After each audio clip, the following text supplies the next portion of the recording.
There is no freedom of speech without freedom to think. Many countries seem to allow their people to express themselves freely.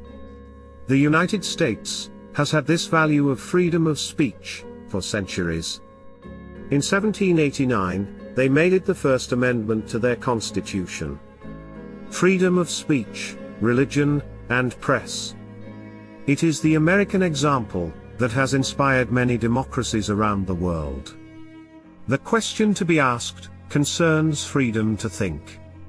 A majority of people get their information from the audiovisual media. They no longer read.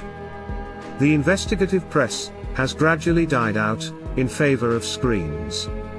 The American power has developed the film and television industry to shape our ability to think. In many action movies, America saved the world. Let us discover the process of this hegemony.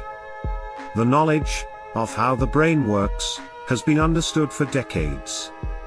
The brain makes no difference between what you see on a screen and what your eyes see on the street. It is your emotional state that validates the information. The repetition of an image, no matter how false, becomes a reality. A scary movie, for the brain, becomes an authentic experience. Observe how young children take in what they see on the screen as reality. They don't see the difference with a violent cartoon and the attitude they should have in life. Hitting someone deliberately becomes a common attribute. The adult brain has the same experience. It is exactly the same as a hypnosis session. A kind of reprogramming of the individual. His entire value system, his knowledge system, is based on the succession of images and sounds, repeated all day long. The TV news, like CNN, have made it their business. They sell the repetition of information in people's brains, not the veracity of events. Their business is how many brains can be shaped to suit their clients' needs. You see, the American model of free speech is an illusion today. This failure is applicable to the rest of the world. The thinking has been shaped for generations, formatted by hours of successive images and sounds, in order to modify the consciousness of individuals. Audiovisuals manufacture consent. They manufacture history, shape the enemy, the friend.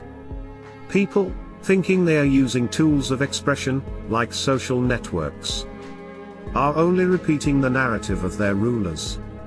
They are only the docile sheep of a well-protected system. Freedom to think is the vital element that each individual must reclaim. It means developing a critical mind, based on an objective search for reality. Not the repetition of the modern version of an imam, or a priest, allowing you what to think. It requires searching the archives of time, the multiple elements of the same reality. In learning to read contradiction, one develops critical thinking. Ask yourself this question. What is the point of fighting for freedom of expression, when the freedom to think has been muzzled for a long time? Those who use it are often imprisoned, banned, or killed. This is where the real struggle lies. To allow individuals a plurality of information, an unfiltered, varied, and multiple view of the world. For now, TikTok allows me this opening towards the world, with all the possible imperfections and the dangers of manipulation. However, many individuals share their passion and daily life with sincerity and without filters. The whole artificial and fallacious part of Hollywoodism is falling apart. Welcome to the real world.